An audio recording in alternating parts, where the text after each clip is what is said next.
Uh-oh.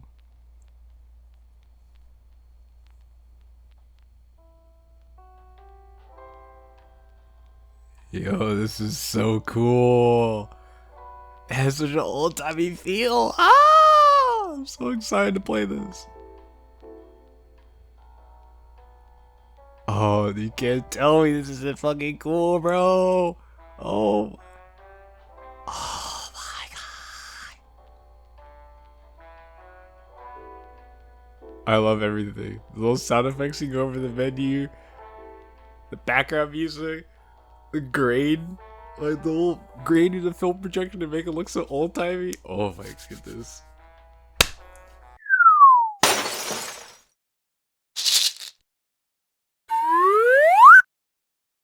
What it is, what it do?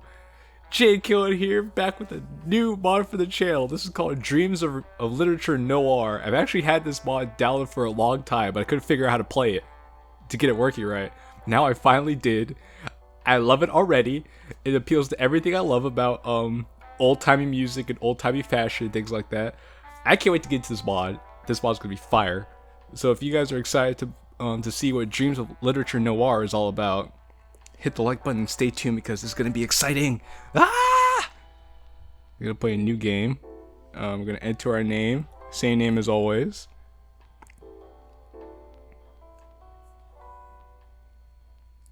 My mind, an endless cascade of darkness, and yet, somehow I thought I'd find solace in my dreams.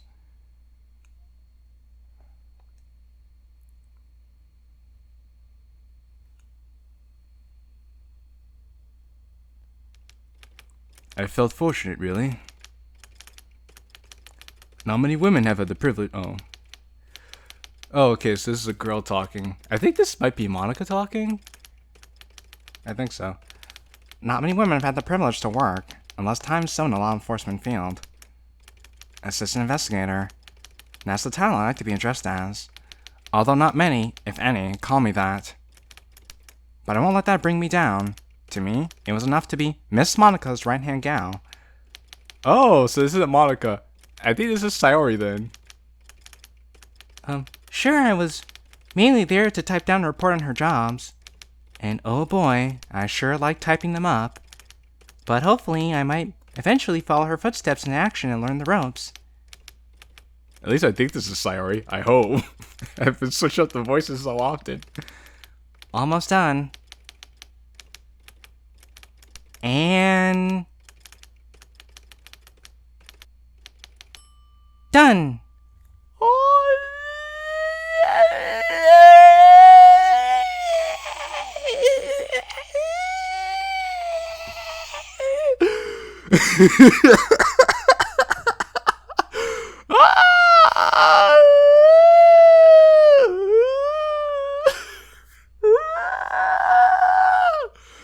Oh, this is adorable.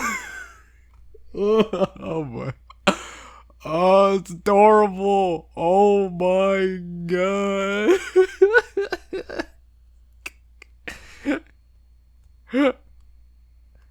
Another report perfectly crafted to describe a multiple homicide. What would it be of us without those two criminals? Am I right, miss? I try lighten the mood a bit and have a chat with Miss Monika. Not that it was tense. Heck, we'd even have the turntable playing some tunes from time to time. But it didn't hurt to try to be on her good side.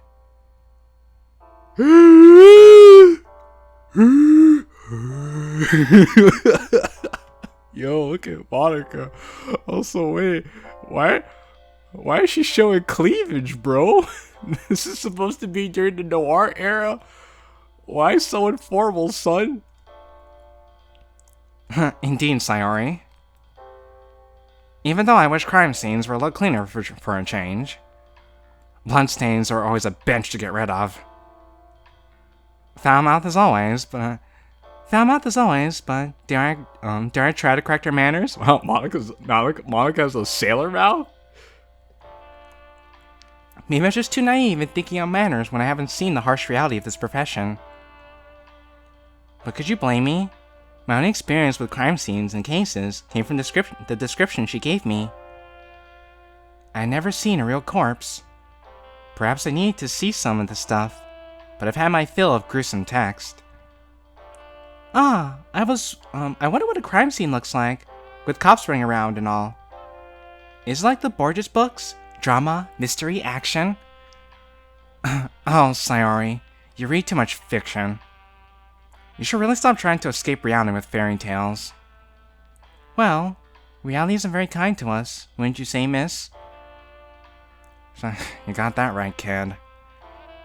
Look, the job really isn't all that fantastic and thrilling. Most of the time we're investigating some old man who's smuggling a bit too much spirit or blind pig in the heart of the city. I know, but I bet it's better than staying in the office typing reports. Well, perhaps. She was right, though. I did have a knack for reading fiction, although I wouldn't call them fairy tales.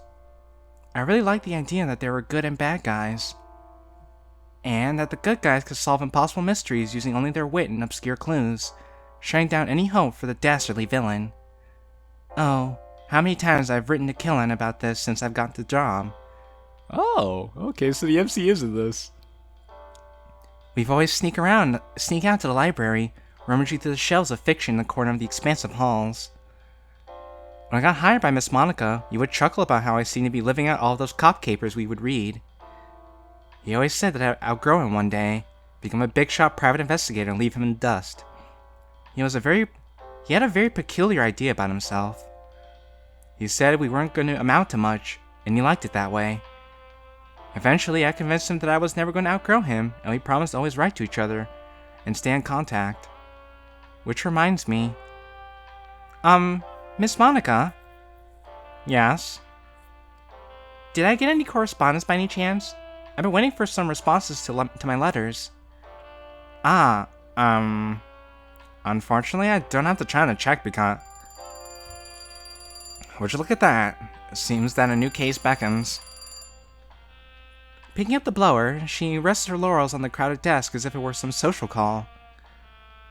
Always so relaxed in the face of these horrible crimes, like a man being thrown in the river is just another Tuesday for her. So confident and assertive, she gains the respect of all the bulls she met. A looker like her, she makes the men around her swoon, yet none dare to make a move. Alright, Rookie, looks like you could come with me this time. It's a simple case. Huh? That caught me by surprise. Sure, I was wondering when I get to see some action, but all of a sudden... I did my best to keep my excitement at bay. Heck yeah! I mean, yes sir, lady, woman. And Monika's like, oh my god. Ma'am, I meant ma'am. I failed. I'm glad you show me your excitement, lass. But hurry up, we have no time to waste. The longer we take, the less we make. Are we paid by the hour? We're paid by every solve, so we better solve this quickly. Mouths to feed and all that. Right. Lightning fast, she grabs her borsano and makes her way out, barely giving me time to keep up.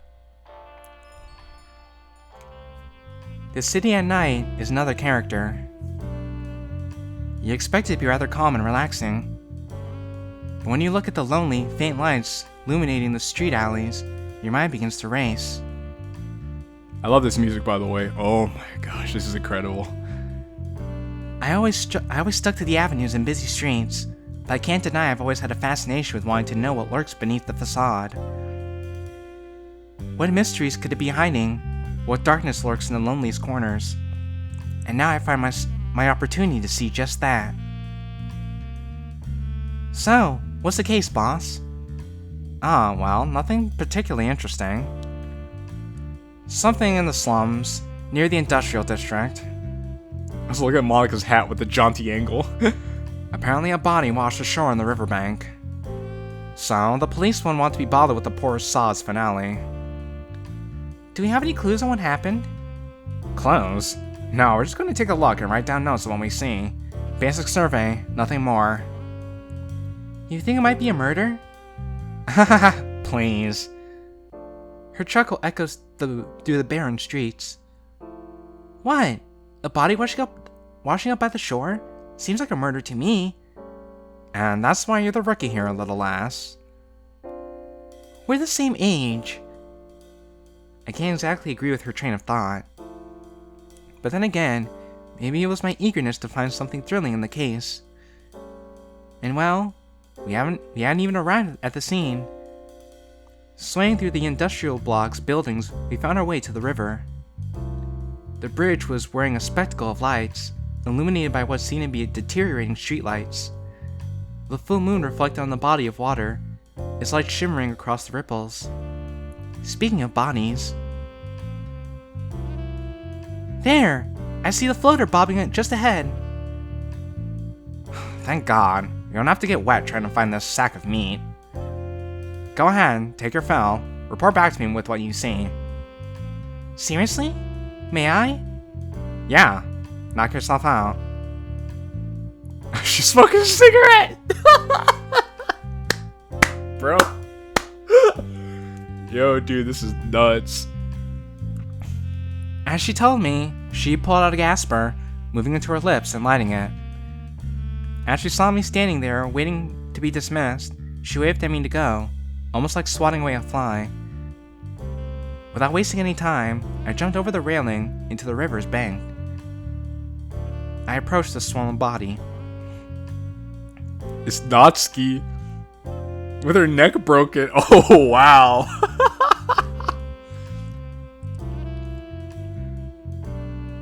Yo, dude, this is nuts. Hey, check this out. Natsuki with a broken neck, all bruised and bloody. Wow. A small girl, very petite. If I were anyone else, I would have mistaken her for a child. She was dressed in tattered rags, her body frail and stringy. I wasn't used to the look of the people in the slums, but her appearance definitely gave away the fact that she was from around the area. It had no odor on it, thankfully. She must have been relatively new then. Before I could roll her on her back, I noticed her arms were twisted around, bones shattered. The neck was limp and the face battered.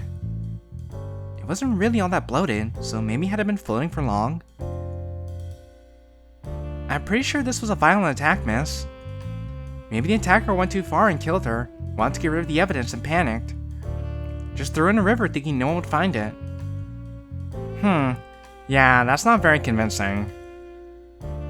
She told me as she lit another cig. After a long puff and blow of smoke, she came back to me. Smoke? She asked me while holding up a package of cigarettes to my face as I was kneeling down by the body. Not one for those coffin nails. Suit yourself. Look, Sayori. What I see here is a suicide victim.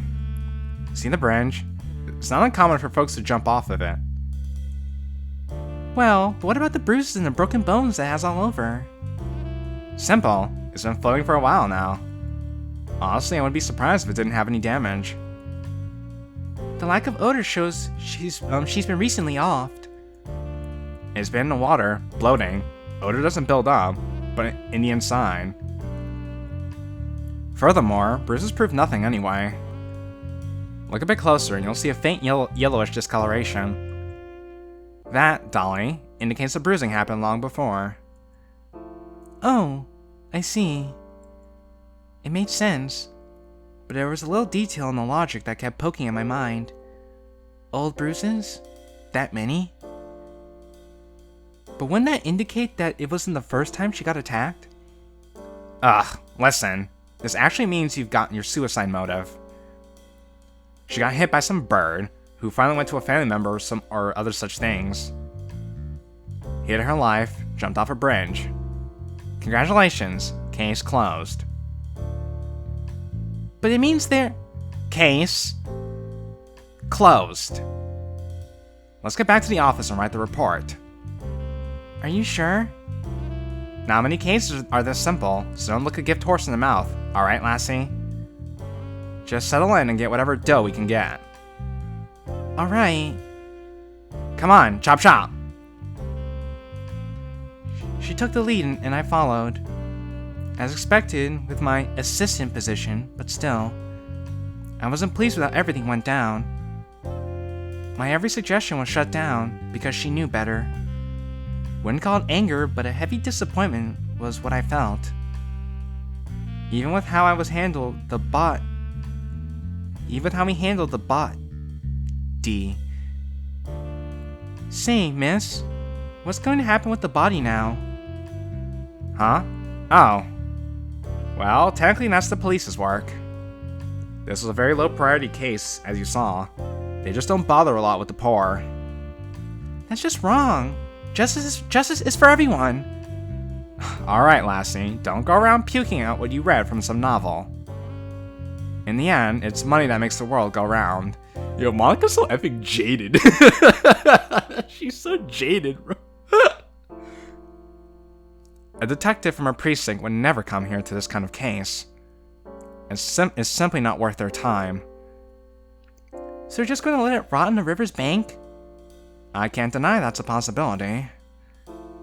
But I don't like to think I drink that same water. Her laugh made me realize just how she's about to shrug off any guilt she may have. Perhaps someday, I'll be able to be as mentally strong. That's not being mentally strong. That's called being jaded, Sayori. On the bright side, I did see my first corpse and barely reacted to that fact. It seems all that literary research wasn't a waste after all. Alright, Sayori, I know you may still be excited, but I think I'm going to leave the report to you. It's been a long night, so maybe you'll want to leave it for tomorrow. You're not coming in, miss? Nah, I'm done for tonight. We'll meet tomorrow evening. Sure thing. With a slight wave, she walked away to her apartment, leaving me at the office's door. Yo, dude, I'm loving this mod. I love the atmosphere. I love the feel. Interesting to see Monika being a jaded, foul-mouthed, surly detective. Never would have pictured that, but hey. I mean, I guess. I'm not trying to say. I guess that's what making mods is all about. Putting these characters in different kind of situations you never thought you'd see them in. It's much different than anything else I've seen before, and I like it. I really do. She would let me stay at the office so I could use it to sleep at night and avoid renting. Wow. Well, that's nice of Miss Monika, but that's also pretty sad. You have no place to call your own. You have to sleep in the place that you work. Do you at least have a change of clothes, Sayori? I was very grateful for that. Money wasn't easy to come by during these trying times. Even though I was about to collapse, I still had to write a letter for Qilin. He would want to hear all about the events of today. In the morning, I could go to the post office to drop off the letter. So I began my report. I couldn't help but let out a small giggle. Oh shoot. We just got a letter. Dearest, today's correspondence is dated Friday, the 1st of April. The last message received was dated Wednesday, the 27th of January. Oh my gosh. I formally inform you that I've seen my first corpse. Fortunately, I beat you to it. It would have been a shame if one of our kin had passed while I was away from home. Honestly, I thought it was going to be like we always imagine, an articulate case with millions of clues to follow, bad guys to track down. But reality struck me a little hard today, and perhaps we don't get to investigate much in this investigation job. The victim in this case was a small, framed female, whose corpse was found floating in the river. Now, for my version of the story, I think she was murdered. She had her arms bones shattered, and her neck was twisted around. The face was all covered in old bruises, and that just couldn't be an accident. Despite what I saw and thought, Miss Monika came to the conclusion that it was a suicide. Without further investigation. Can you believe that? But, like I said, in reality, it all came down to the time invested in money issues. We had other cases, and to her, this was an open and shut case. No fun allowed.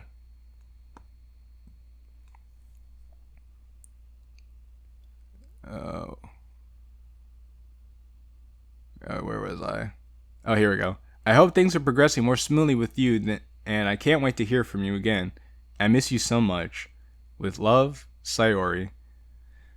So it's interesting. So I think in this mod, what I think her and Killin are, they're not just like neighborhood child. I think they might be either like siblings. I think they're probably siblings.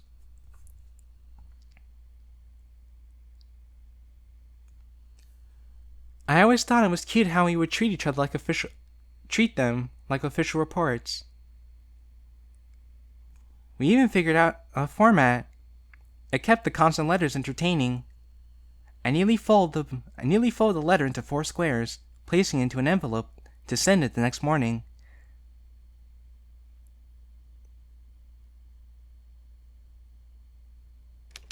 My synchronized fingers were on fire, writing down the report as fast as I could before Monika's arrival at the office. I never learned to do my backlog before it was too late. My darn laziness continued to chase me. Why, hello there, my coral lass. Also, it's weird to see Monika address Sayori as lass. I'm like, excuse me? This doesn't sound right coming out of your mouth. Working hard or hardly work? Yes. Huh, well, you needn't do it before I got here, you know. I'm an efficient worker, miss. Huh, I can see. She enters the office and places her hat on the coat hanger. I begin shaking my hands a bit, for my wrists and my fingers were screaming at me. I watch as she got to the turntable, elegantly picking out a record and slowly placing it on the platter of the record player.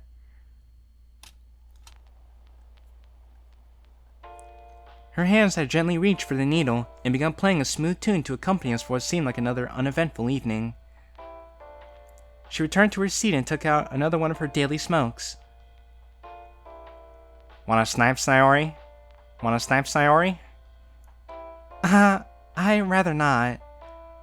Suit yourself. Any word on the correspondence, Miss Monika? As if being asked to move a heavy boulder up a hill, Monika sighed loudly and deeply, making sure to remove the cigarette beforehand. I just got here, Sayori. I didn't have time to check. Well, if you were tired, miss, I could check for you. Don't you dare! Her sudden response sent shivers down my spine, elevating my heartbeat. Needless to say, I was caught off guard. Even though she hasn't been the gentlest soul, I never seen Monika so aggressive before. It seems though you've forgotten that my personal mail is delivered here as well. I told you before that I didn't get any for you, and that surely remains the case. Do not bring up going through my stuff again. Sorry, miss. I thought... Clearly not enough. So much for being an investigator. Her words struck me deeply. Yo, Monika's a bitch, bro.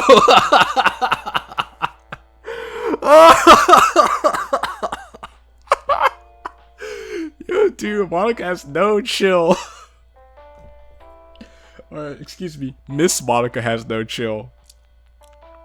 I felt like a kid who didn't know how to behave, and I was being spoken to like one as well. My gaze found itself guided to the floor. I'm sorry, Sayori. It's the stress. I shouldn't have reacted that way. I brought my head up again. It's alright, miss. I understand. Atta girl. Right on cue. Hopefully we have a new case on our hands. It'd be a good opportunity to train you up, don't you think? With a smile and a quick wink, she turned to attend to the call. What was it? What just happened had me confused. A sudden whiplash of emotion, as if Monika had an entire other person residing within her. Maybe she does. But if she's going to take me to another case, maybe it wasn't all that bad. And perhaps this time I could prove myself. As she finishes her talk, she took a moment and looked at me. Well, seems like we have a hot one on our hands. Really, miss? Yes. Come on now. Grab your coat and I'll brief you while we walk. I don't have a coat. Oh. Well, shake a leg. Without saying anything further, she grabbed her hat and took off, and I wasn't far behind. Yo, dude, look at the street. With the streetcar. Oh, yo, dude. This is amazing. This is so cool. This time we walked for a while. The scenery was nothing like yesterday's. We passed through the residential area, which now showcased more and more empty, abandoned houses. We were heading toward the richest parts. I've been there only a couple of times. First, you see the houses getting bigger and taller, further away from one another as you progress, until eventually you can't even see the houses as they hide in the middle of acres upon acres of private lands. You find yourself following a seemingly endless fence, marking the edges that divide riches from rags. Unfortunately, the middle class was evaporating into poverty, thus highlighting the differences even further. So, here's the details provided by the initial police survey. A high-class woman was found dead inside the mansion's library. Apparently, the husband is a very successful businessman, major shareholder of a metallurgy company. He's been out of the apple for a while, supposedly making subsidy deals with politicians. So I'm guessing they're in New York? Based on what she said, he's been out of the apple. I'm guessing they're in New York, which kind of makes sense for a noir flick. You know, how much you guys want to bet that Qilin is the one going around killing all these people? Because I think that Yuri's supposed to be the wife, and we're gonna find Yuri's dead, and then we're gonna be like, huh, what's going on here? And Qilin's gonna be the one killing everybody, and then we have to find Qilin and bring him to justice. So, someone knew the big fish was away and tried to get a piece of the riches? Beats me. I still need to see the scene, you know.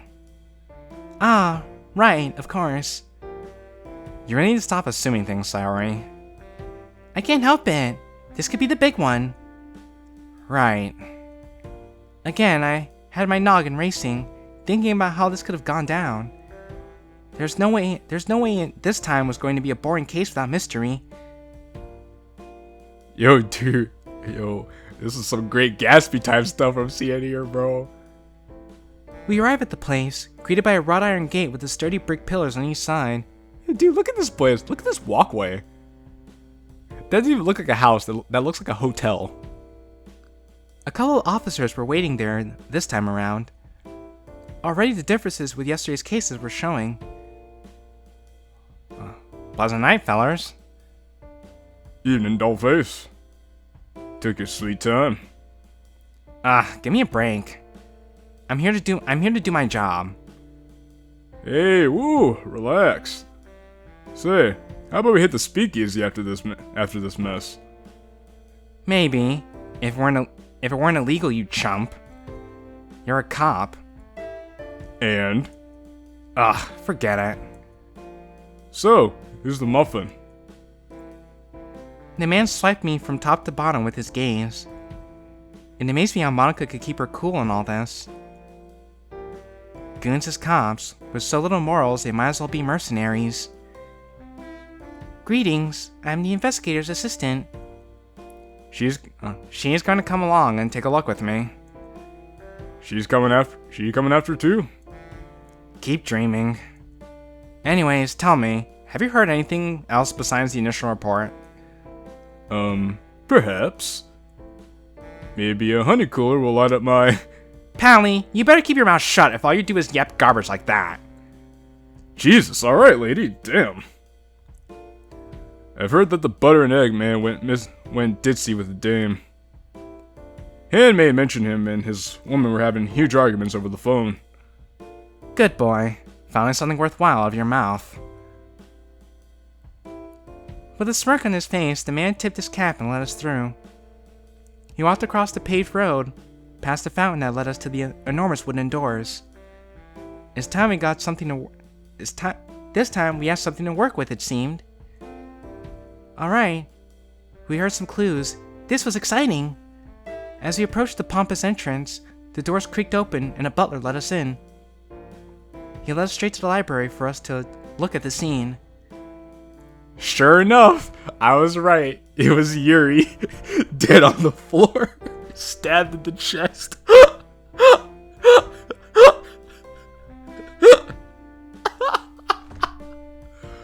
Wow, dude, stabbed right in the chest, bro. That's crazy. Murder! Sayori, please. Sorry, I couldn't resist. Anyway, I've seen enough. Huh? How? Don't worry, I'll let you have your fill. Go on now, take a look. Right. I approached the body. A shocker to me, she was around our age. I concluded that she was either in it for the dough, or her tastes were a bit more developed than most. But never mind all that. She wore a dress and a fancy arrangement of plumes as headwear. The cause of death was very clear. A vile, deep wound in the center of her chest, all the way down to her heart. Her mouth was slightly parted, strands of blood escaped from it. The body was as fresh as if it was just found. Even the blood was wet enough to smear what it touched. Eyes left wide open. I couldn't seem to find hints of struggle, unfortunately. Walking around the room, I decided to describe to Monika what I've been observing. She already had a lit cigarette and was enjoying herself. Care for a fag? It might ease your mind a bit. They keep just using different words for cigarettes. I'll have to say no. Also, she keeps asking Sayori every time she wants a cigarette, and Sayori says no every time. Is Monika hoping that Sayori will say yes one time? So, obviously she died of blood loss. Oh, Sherlock, tell me more. I'll take that as a compliment. I can't seem to find the weapon though, which is concerning. I'm going to make it easier for you. She killed herself out of the anguish of her husband cheating on her. Bitch, what? Bitch, what? That doesn't make any sense at all. There are better ways to kill yourself than stabbing yourself in the chest, first of all. And second of all, if she killed herself, wouldn't the weapon be right by the body? If your assistant couldn't find the weapon near the body, that means something else must have happened. Unless, for whatever reason, Yuri stabbed herself and then threw the knife away as she fell to the ground and was bleeding out. That doesn't make any sense to me. Come on, Monika, you're supposed to be the ace investigator here. Or maybe you're just being pretty lazy, you don't feel like doing your job properly. I don't know. I don't think we can... Oh, Christ, no. I felt a cracking noise coming from under my feet, beneath a rug. This was a lead. I uncovered the floor and found a bunch of crystal shards scattered. They looked like they were hid in a rush. There's a sign of a struggle. But... Without paying attention to Monika, I began looking around the room. I could tell she wasn't happy as she began tapping her foot while smoking her cigarette. Searching through the shelves of books, I found an odd-looking case full of extravagant knives and ornate short swords.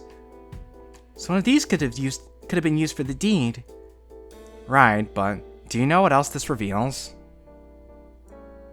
What? That she was also a nutcase. See? Case closed. So Monika just doesn't want to do her job. That's basically all this is.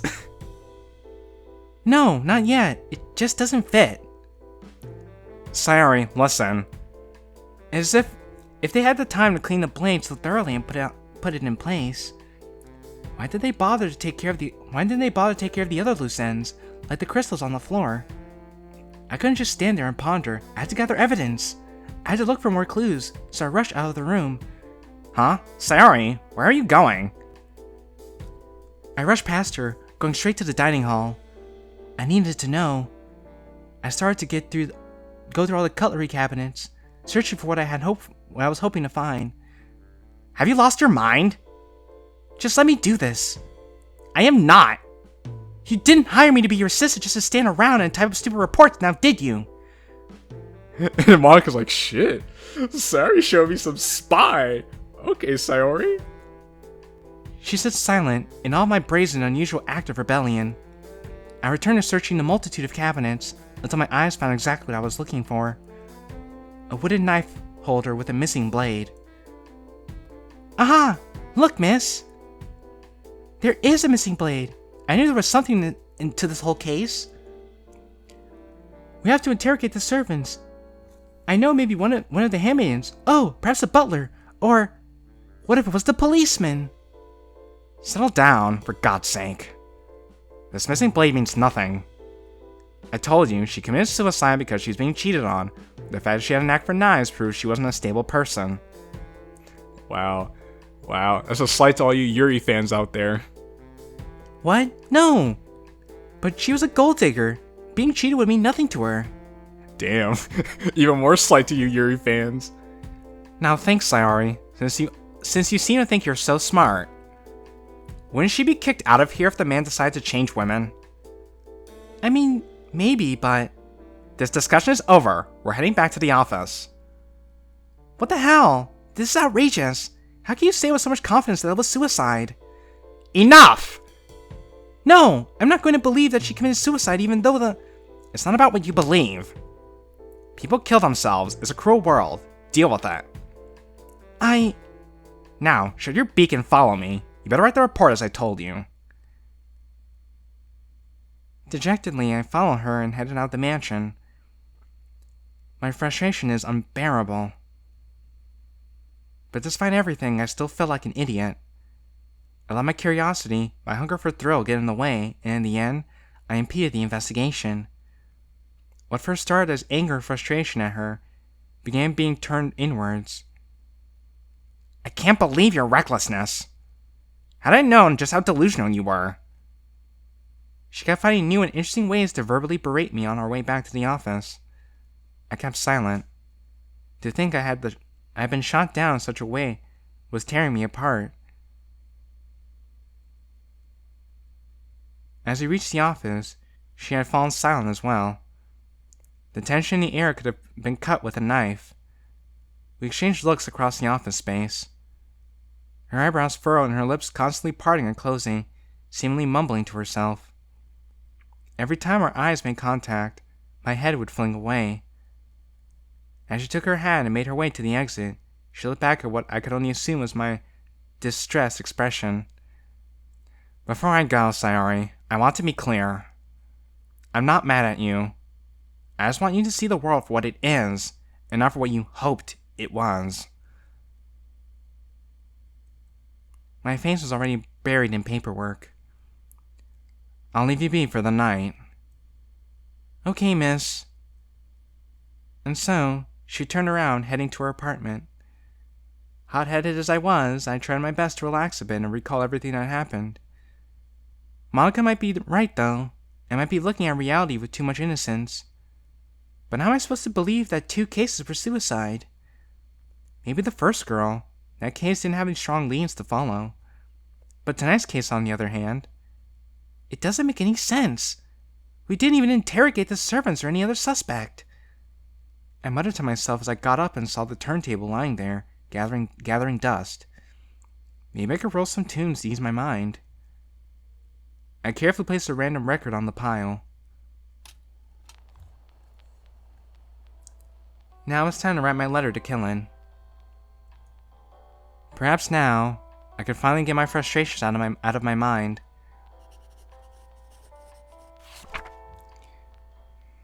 My dear. Today's correspondence is dated Saturday, the 2nd of April. The last message received was dated Wednesday, the 27th of July. Of January. Of July, dang. I'm deeply sorry, but I don't have enough spirit to write a letter like I usually do. Today was a mess of emotions and events, turning around from exciting and intriguing to disheartening and disappointing. Today Monika took me to my second case. That sounds like great news, right? And it really was for a good while. It was a high-class lady who had been murdered inside her mansion. We had early leads. It was looking to be like one of the complicated murder mysteries in the books we used to read. Needless to say, I was ecstatic, and Miss Monika even let me do my own investigating. It had me hooked. This is weird. Oh, never mind. That's the flick. This is the flicking of the projector filter they have. It was just right over the G here, so I was like, why is the G flickering?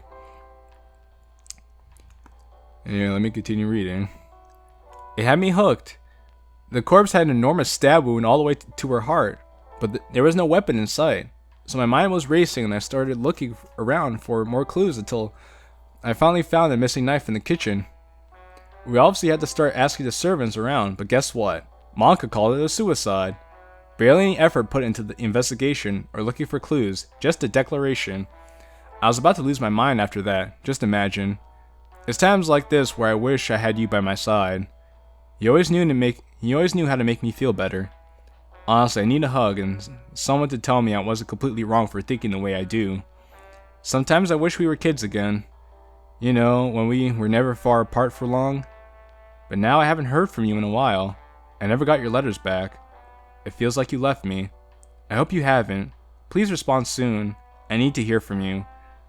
Always yours, Sayori. Writing the last lines, I couldn't hold back my tears. Like a small drizzle, a couple droplets reached the paper. I would rewrite it once again, but I was just too tired. I lay down on the couch, crying for a bit until I dozed off. Wow. Alright, well, I think we've gone on long enough. Oh, hold on.